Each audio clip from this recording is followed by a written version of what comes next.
नमस्ते student, welcome to engineers bug. देखो बच्चों, हम क्या पढ़ रहे थे? हम पढ़ रहे थे बिल्डिंग मटेरियल को। और बिल्डिंग मटेरियल के अंदर हमने किसको पढ़ा था बेटा? हम पढ़ रहे थे बिल्डिंग मटेरियल के अंदर लाइम वाले चैप्टर को। लाइम वाला चैप्टर हमने स्टार्ट कर दिया था और उसके अंदर हमने एक चीज़ तो देखी थी बेटा, कुछ इंपॉर्टेंट डेफिनेशंस थी वो देखी थी।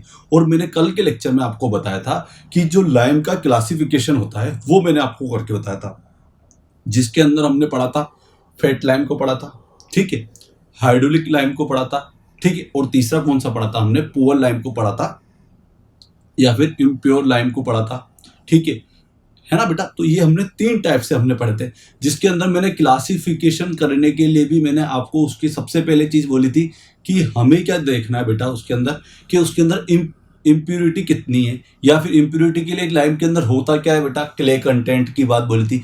तो जो मेरा क्ले कंटेंट की मैंने आपको रेंज बोली थी, वो क्या बोली थी कि यदि जो मेरा फेट लाइम होता है, वाइट लाइम होता है, रिच लाइम होता है, क्विक लाइम होता है, इतने सारे नाम बताए थे। मैंने आपको क्या बोला था? आपको सारे के सारे ही नाम याद रखने हैं। क्यों? क्योंकि वो आपसे किसी भी नाम से वो आपसे पूछ सकता है। तो आपको उसके जितने भी मैंने आपको, भले वो 3 हो, 4 हो, 5 हो, जितने भी मैंने आपको रजिस्टर पे लाइम नाम लिखाए हैं उनके, उसके वो आपको याद होने चाहिए, ठीक है। तो जो मैं आपसे बात करता हूँ सबसे पहले फेट लाइम की, तो फेट लाइम के अंदर जो मेरा क्ले कंटेंट होता था वो कितना होता था बेटा? 5% होता था। दूसरे की बात करूं मैं बेटा कौन से की? हाइड्रोलिक लाइम की। तो हाइड्रोलिक लाइम में कितना होता था बेटा? 5 to 30% तक हमारा क्ले कंटेंट होता था, या फिर आप क्या बोलोगे, इम्प्योरिटी होती थी। और जो हमारा इम्प्योर लाइम जो होता है या फिर पुअर लाइम जो होता है वो कितना होता है बेटा? थर्ड नंबर का। उसके अंदर जो इम्प्योरिटी होती है वो कितने परसेंट ज्यादा होती है? 30% से ज्यादा होती है। ये चीज मैंने आपको बता दी थी, ठीक है बेटा। अब बात स्टार्ट होती है कि इसके अलावा हमने और उसको कैसे क्लासिफाई किया था। पहली बात तो स्लेकिंग एक्शन देख के कि भैया वहां पे स्लेकिंग एक्शन की क्या कंडीशन हो रही है, आई बात समझ में? ठीक है। अब स्लेकिंग एक्शन की बात हुई तो उसके अंदर क्या होता है कि भैया उसके अंदर वॉल्यूम इंक्रीज होता है। जितनी ज्यादा इम्प्योरिटी होगी उतनी स्लेकिंग एक्शन स्लो होगी, और जितनी ही कम इम्प्योरिटी होगी तो उसकी स्लेकिंग एक्शन उतनी ही फास्ट होती है। मैंने आपसे ये बात बोली थी, ठीक है बेटा। दूसरी चीज बात बोली जाए कि भैया स्लेकिंग में क्या होता है। स्लेकिंग के अंदर क्या होता है कि जो मेरा चूना होता है वो क्या होता है? स्वेल होता है। स्वेल होता है मतलब वो अपने वॉल्यूम को इंक्रीज करता है। और फिर क्या होता है, धीरे धीरे जब वो सेट होता है तो वो क्या होता है बेटा, उसके अंदर क्रैक्स डेवलप होते हैं। और जब वो क्रैक्स डेवलप हो गया तो क्या वो आपको स्ट्रेंथ दे पाएगा कि बेटा? नहीं दे पाएगा। क्यों? क्योंकि उसमें तो क्रैक्स डेवलप हो गया। अब हाइड्रोलोसिटी की से भी आप पे भी क्या था? तो हाइड्रोलोसिटी होती क्या है? तो आपने मैंने जब इस चैप्टर को स्टार्ट किया था तो उसमें सेकंड ही डेफिनेशन थी। हाइड्रोलोसिटी मतलब होती है कि लाइम का, चूने का, कहाँ पे? Under damp place, under water, या फिर हमारे बोले कि जहाँ फ्री सर्कुलेशन एयर प्रेजेंस नहीं है वहाँ पे लाइम का सेट होना ही क्या कहलाता है बेटा? उसकी ये प्रॉपर्टी क्या कहलाती है बेटा? हाइड्रोलोसिटी कहलाती है। तो मैंने बोला था जिसमें इम्प्योरिटी ज़्यादा होगी वो उतनी ही अच्छी हाइड्रोलिसिटी को शो करेगा। इसलिए तो हमने बोला था कि हाइड्रोलिक लाइम का आप यूज़ करते हो किसके अंदर बेटा? जब आपको डैम प्लेस के अंदर या फिर जब लोड बियर कराना होता है वहाँ पे। आगे बेटा बात समझे? तो हमने इस बिहाफ पे हमने डिफरेंट डिफरेंट सेटिंग के बिहाफ पे भी बोली थी कि जो जिसके अंदर स्लेकिंग प्रोसेस होगी है तो भैया वो उसमें तो वॉल्यूम इंक्रीज होता है, तो उसमें बहुत सेटिंग भी बहुत धीरे धीरे बहुत स्लो स्लो होती है। तो भैया जिसमें इम्प्योरिटी कम होगी उसकी सेटिंग भी बहुत स्लो प्रोसेस से होगी। फिर मैंने आपको एक बात बोलती कि जो नेक्स्ट लेक्चर जो होगा, मतलब कि आज वाला जो हम लेक्चर है इसके अंदर हम किसको पढ़ेंगे बेटा? हाइड्रोलिक लाइम जो होता है हमारा सेकंड टाइप का, उसका मैं आपको क्या करके बताऊंगा, इसको फर्दर क्लासीफाई करके बताऊंगा। आगे बेटा बात समझे? तो अपन इसको क्लासीफाई करने के लिए इसको 3 रेंज में डाला है। कितनी रेंज में डाला बेटा? 3 रेंज में डाला है। तो आप जैसे हमने फेट लाइम और हाइड्रोलिक लाइम को पढ़ने के लिए हमने 2 पार्ट में उसे क्या किया था? 2 टेबल बना के हमने, मतलब एक टेबल बनाई थी उसमें 2 पार्ट में उसे डिवाइड किया था। एक साइड हमने किसको पढ़ा था बेटा? फेट लाइम को पढ़ा था, और दूसरी तरफ हमने हाइड्रोलिक लाइम को पढ़ा था। इसी तरह आज हम जो हाइड्रोलिक लाइम का क्लासिफिकेशन करेंगे उसे भी हम किस बिहाफ पे पढ़ेंगे बेटा? टेबल के बिहाफ पे कंपेयर करते हुए पढ़ेंगे, जिससे कि हमें वो चीज़ ज़्यादा टाइम तक और अच्छे से हम उस चीज़ को समझ सकें, ठीक है। तो हम क्या करते हैं बेटा, सबसे पहले मैं आपको बताता हूँ हाइड्रोलिक लाइम के क्या क्या टाइप होते हैं। तो देखो हाइड्रोलिक लाइम जो होता है वो 3 टाइप का होता है, ठीक है। एक तो होता है मेरा इमिनेंटली हाइड्रोलिक लाइम होता है जो कि अच्छी क्वालिटी का होता है। दूसरा होता है मॉडरेट, जानते हो मॉडरेटली मतलब कि मीडियम टाइप का, और एक होता है फीएबल मतलब कि बहुत वीक, जो कि हमारी स्ट्रेंथ को ना ले पाए। इन वर्ड का मीनिंग यदि आप देखोगे तो फीबल का मीन्स ही ये होता है कि जो अपने स्ट्रेंथ नहीं दे पाता है उसे फीबल कहते हैं। इमिनेंटली जो कि क्या होता है, प्रत्यास्थ होता है, स्ट्रॉन्ग होता है, वो क्या होता है बेटा मेरा इमिनेंटली होता है। जबकि मॉडरेटली मतलब कि ना तो यहाँ से इन दोनों के बीच वाला जो रेंज वाला होगा वो कौन सा होगा बेटा मेरा मॉडरेटली हाइड्रोलिक लाइम होगा। तो इन तीनों को आप एक बार नोट डाउन कर ले, फिर ऐसी की ऐसी एक टेबल ड्रॉ कर ले। आई थिंक 5 से 6 पॉइंट होंगे और 5 से 6 एक एक लाइन में हो जाएंगे, तो आप आराम से 6-8 लोग मतलब 6-8 3 1 2 3 4 कॉलम बना लो और 8 से 10 रो के लिए आप बना लो, ऐसा एक टेबल बना लो। ठीक है, फिर अपन स्टार्ट करते हैं। एक बार पहले इसको नोट डाउन कर लो, देन फिर अपन आगे बात स्टार्ट करते हैं।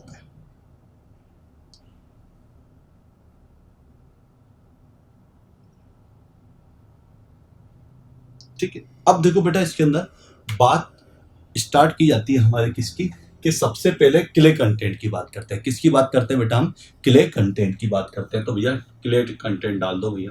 क्ले कंटेंट की रेंज क्या होती है, क्ले कंटेंट की बात बोलूं तो देखो बेटा जो मेरा फर्स्ट वाला जो लाइम होता है, फीबली लाइम जो होता है, इसके अंदर जो होता है कि क्ले कंटेंट कितना होता है बेटा, 5 से 10% होता है। कितना परसेंट होता है बेटा, इम्प्योरिटी या फिर क्ले कंटेंट जो होता है वो कितना होता है, 5 to 10%। ठीक है, जबकि मेरा कौन सा वाला बेटा, मॉडरेट वाला जो होता है उसके अंदर जो मेरा इम्प्योरिटी परसेंटेज होती है वो कितनी होती है बेटा, 10 to 20% होती है। 10 to 20%। जबकि मेरा इमिनेंटली जो हाइड्रोलिक लाइम होता है उसके अंदर जो मेरे क्ले कंटेंट की जो परसेंटेज होती है वो कितनी होती है बेटा, 20 to 30% तक होती है। ये 3 रेंज होती है। आपको ये रेंज याद रखनी कि क्ले कंटेंट की कौन कौन सी होती है, कि भैया 5 to 10%, 10 to 20%, और ये क्या होता है बेटा 20 to 30% होता है। ठीक है, तो आप पहले फर्स्ट वाली चीज तो मैंने पढ़ लिया, आपको पहला चीज क्ले कंटेंट से आप उसको क्लासिफाई करोगे। दूसरा आप करोगे क्लासिफाई बेटा स्लैकिंग एक्शन से। किससे बेटा, स्लैकिंग एक्शन से। तो आप पहले लिख लो बेटा इसको, देन फिर अपन किसको करते हैं, स्लैकिंग एक्शन। तो एक बार नोट डाउन कर लो इसको। दूसरा है मेरा स्लैकिंग एक्शन, स्लैकिंग एक्शन। अब देखो बेटा मैंने आपसे बोला था जिसमें जितनी कम इंप्योरिटी होगी या फिर क्ले कंटेंट जितना कम होगा वो उतनी जल्दी स्लैकिंग एक्शन दे देगा। और आपको स्लैकिंग एक्शन के लिए आपको कहां जाना पड़ेगा बेटा, आपको जाना पड़ेगा इस लाइम का फर्स्ट चैप्टर के अंदर, जहां मैंने आपको स्लैकिंग एक्शन के बारे में बताया था। आई बात समझ के, स्लैकिंग एक्शन के अंदर जब हम क्विक लाइम के अंदर वाटर को ऐड करते हैं और ऐड करने से वो किस में कन्वर्ट हो जाता है बेटा, CaOH का होल ट्वाइस में कन्वर्ट हो जाता है, CaOH का होल ट्वाइस में।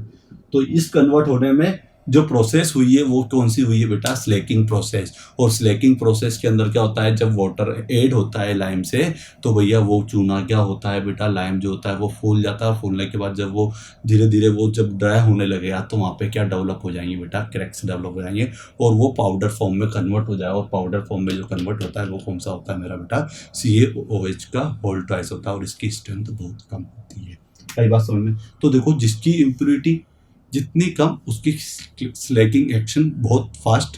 तो फ्यू मिनट लगते हैं इसके अंदर, तो फ्यू मिनट्स। ठीक है, अब दूसरी बात करूंगा बेटा किसकी, हमारे इसके अंदर तो 1 to 2 आवर लग जाते हैं, आवर्स लग जाते हैं। जबकि मेरा इमिनेंटली हाइड्रोलिक लाइन जो होता है इसमें क्या होता है, बहुत डिफिकल्ट होता है, स्लैकिंग एक्शन कंप्लीट ही नहीं होती, तो डिफिकल्ट है।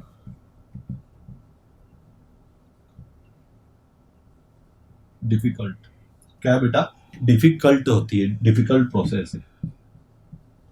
क्या बोल रहा हूं मैं बेटा आपसे कि भैया जो प्रोसेस होती है इसके अंदर बहुत डिफिकल्टी होती है।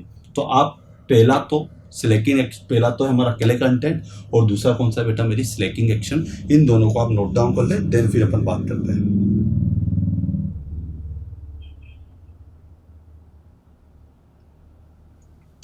ठीक है, अब नेक्स्ट बात करते हैं किसकी, नेक्स्ट बात की जाती है हमारे थर्ड वाले की, और वो क्या है बेटा मेरा, थर्ड है मेरा सेटिंग एक्शन। क्या बेटा मेरा, सेटिंग एक्शन की बात करते हैं कि भैया सेटिंग एक्शन कितना है।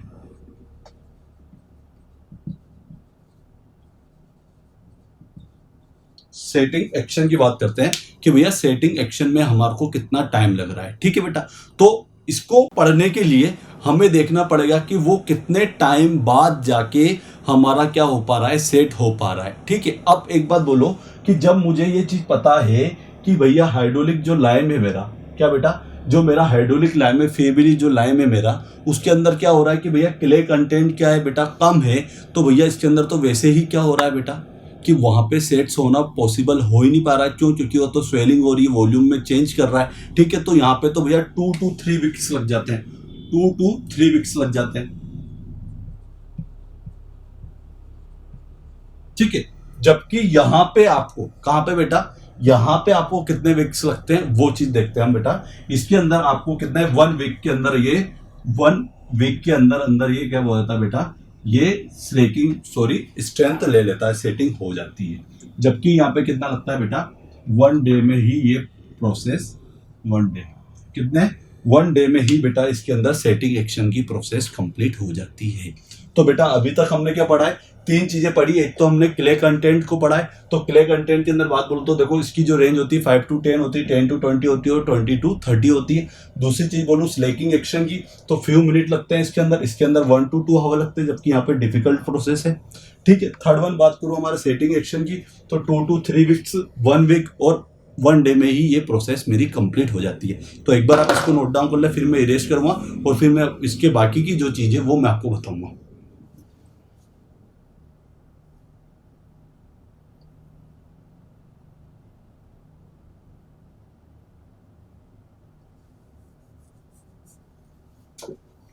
ठीक है, इरेज करते हैं आप इसको और नेक्स्ट हम पढ़ते हैं आगे की बात।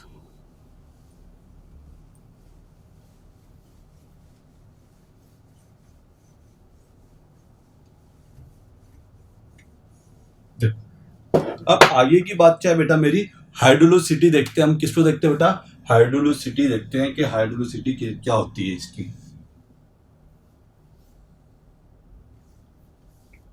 नेक्स्ट फोर्थ डालना है आपको,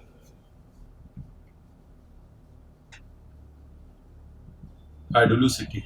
तो देखो इसके अंदर तो वो की वही फेबली लिख देना, सेम मतलब कि भैया स्ट्रेंथ नहीं देता है यहाँ पे, तो यहाँ पे मॉडरेटली रहेगा, मॉडरेटली, और यहाँ पे क्या रहता है बेटा, इमिनेंट, मतलब कि ये स्ट्रेंथ प्रोवाइड कर देता है, तो इमिनेंटली। ठीक है, क्या रहता है बेटा, इमिनेंटली। ये प्रत्यास्थ एक तरह से स्ट्रॉन्ग होता है, मॉडरेट मतलब स्ट्रेंथ देने वाला, और नहीं देने वाले इसके बीच वाली रेंज होती है, जबकि यहाँ पे आपको बिल्कुल भी स्ट्रेंथ नहीं मिलेगी। फोर्थ हो गया। एक लास्ट जो बताया बेटा मेरा वो होता है यूसेस। तो देखो बेटा यूसेस की मैं बात करूं आपको, तो यूसेस के ब्याह पे हम इसको बेटा किस अकॉर्डिंग लेते हैं वो देखते हैं अपन। ठीक है, ये तो ऑर्डिनरी वर्क में, क्या आपको ऑर्डिनरी वर्क करना है, टेम्परेरी वर्क करना है, तो आप इसका यूज करोगे। ठीक है, इसका वर्क क्या होता है, ठीक है, इसके लिए आप यहां पे लिख सकते हो कि जो आपके गुड बिल्डिंग वर्क यदि आपको करने हो तो वहां पे आप इसका गुड बिल्डिंग वर्क में आप इसका करते हो, या फिर सुपीरियर भी बोल सकते हो कि यदि आपको सुपीरियर वर्क करना है बिल्डिंग के तो वहां भी आप इसका यूज कर सकते हो। जबकि यहां पे अंडर वाटर वर्क करना है,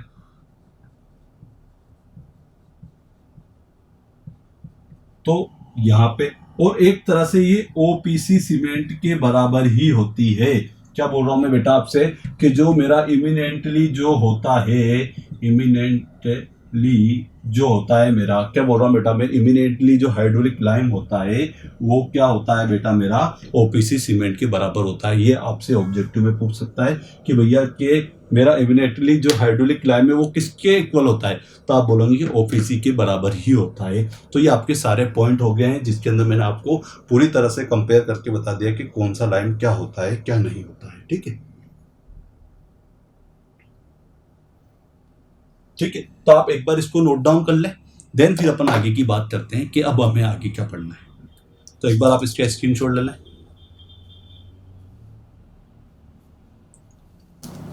तो अब हमने क्या कर लिया बेटा, हाइड्रोलिक लाइम की भी हमने क्लासिफिकेशन पढ़ लिया है, उसको हमने किस किस यूजेस के भी पे यदि मैं आपसे बोलूं तो भैया क्या है कि ऑर्डिनरी वर्क में, सुपीरियर वर्क में और अंडर वाटर या डैम प्लेस में आप उसका यूज कर सकते हैं। ठीक है, दूसरी चीज बात बोलूं मैं आपसे किसके, हाइड्रोलिसिटी के व्याप पे, ठीक है। तीसरी चीज बोलूँ, हाइड्रोलिसिटी के व्याप पे हमने देखा कि भैया एक तो भैया बिल्कुल ही स्ट्रेंथ नहीं दे पाता है जो हमारा फेविली लाइम होता है।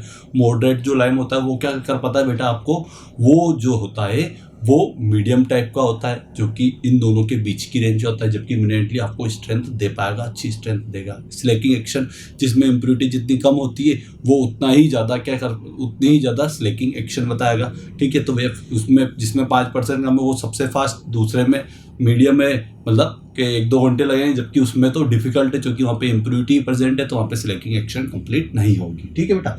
अब एक चीज़ और इस लेक्चर में पढ़नी है, ज़्यादा बड़ा नहीं करता है, देखो लाइम का इतना बड़ा नहीं आता है, बस ज़्यादा से ज़्यादा वो आपसे पहली वाली जो मैंने कुछ आपको इंपॉर्टेंट डेफिनेशंस बताई वो आपको पढ़ना है। सेकंड चीज़ मैंने जो आपको क्लासिफिकेशन किया है कंपेयर करके ही उन्हें याद रखना है। अब एक चीज़ और बच रही है, वो एक कंपेरिजन तो मैंने आपको बताया था फेट लाइम और हाइड्रोलिक लाइम का, और एक कंपेयर बताया था मैंने हाइड्रोलिक लाइम को 3 पार्ट में जो डिवाइड किया था उसको। अब एक लास्ट चीज जो आपकी बच रही है वो बच रही बेटा क्या, कि यदि आपसे पूछ ले कि इस लाइम का यूजेस कहाँ कहाँ किया जाता है तो आपका आंसर क्या होगा, ठीक है। देखो एक तो मैं आपसे बोलूं कि जो हमारे जितने भी सीवेज ट्रीटमेंट प्लांट होते हैं या फिर हमारे प्यूरिफिकेशन वाटर के प्यूरिफिकेशन जो प्लांट होते हैं वहाँ पे लाइम का यूज किया जाता है। तो पहली चीज तो ये। दूसरी चीज कि भैया अपन इससे मोर्टार प्रिपेयर करते हैं, कंक्रीट प्रिपेयर करते हैं, तो भैया हम सिविल इंजीनियरिंग के अंदर बिल्डिंग स्ट्रक्चर में भी हम इसका यूज करते हैं। तीसरी चीज प्लास्टर वर्क में भी हम इसका यूज करते हैं, तो ऑब्वियस बात है प्लास्टर वर्क में क्या आता है।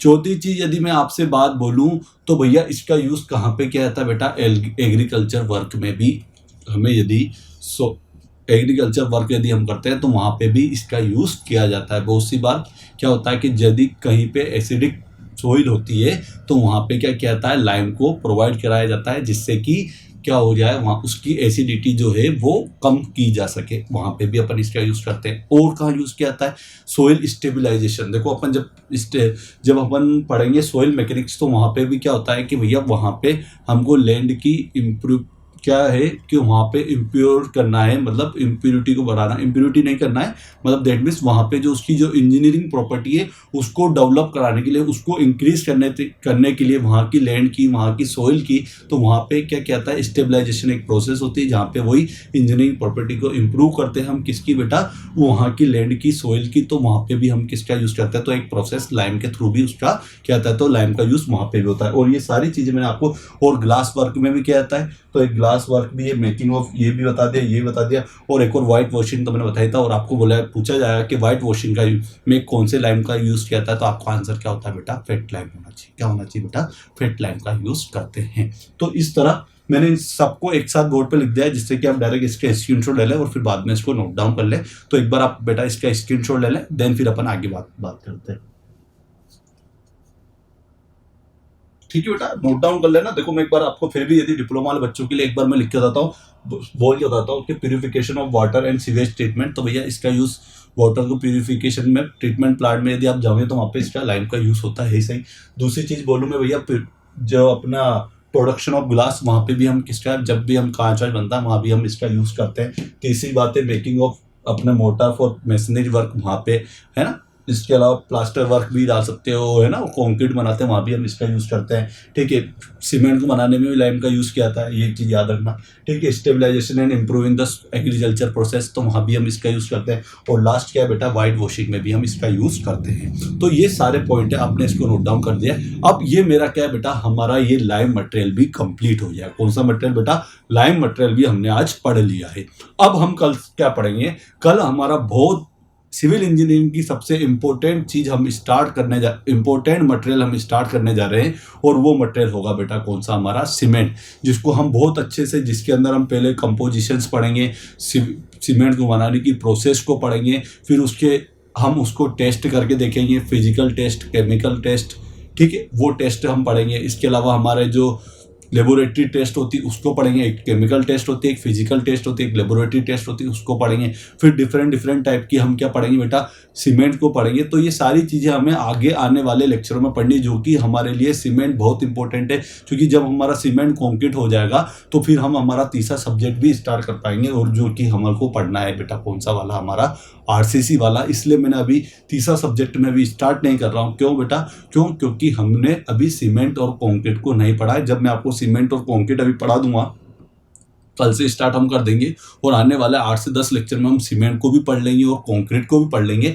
तो हमारे साथ में जैसे आपको सोम की क्लासें मिल रही है, जैसे आपको बिल्डिंग मटेरियल की क्लासें मिल रही है, वैसे ही आपके थर्ड क्लास जो आपकी आरसीसी की जो है, आरसीसी रेनफोर्स सीमेंट कंक्रीट की जो क्लास है वो भी आपको मिलना स्टार्ट हो जाएगी। ठीक है, डिप्लोमा वालों के लिए RSMSSB के अंदर तो बेटा 6 ही सब्जेक्ट है, तो आपके लिए तो बहुत अच्छा है कि आपका तीसरा सब्जेक्ट भी स्टार्ट हुआ है, तो आपका आधा सिलेबस तो हम बहुत जल्दी हो जाएगा। ठीक है, तो ऐसे कोई इशू वाली बात नहीं है। तो आप क्या करिए बेटा, इसको कंटिन्यू इस चैनल के साथ बने रहिए, जिससे कि आपकी आने वाली अपकमिंग एग्जाम के अंदर आप आपके एग्जाम को क्लियर कर सके। ठीक है, इस वीडियो लेक्चर को यहीं पे मैं एंड करता हूँ। कल मिलेंगे हम इसी क्लास में, जिसके अंदर हम किसको पढ़ेंगे बेटा, सीमेंट को पढ़ना स्टार्ट करेंगे। किसको पढ़ना स्टार्ट करेंगे बेटा, सीमेंट को। लाइन तक का हमारा ये चीज कंप्लीट हो गई है। ठीक है, तो जय हिंद, जय भारत, वंदे मातरम।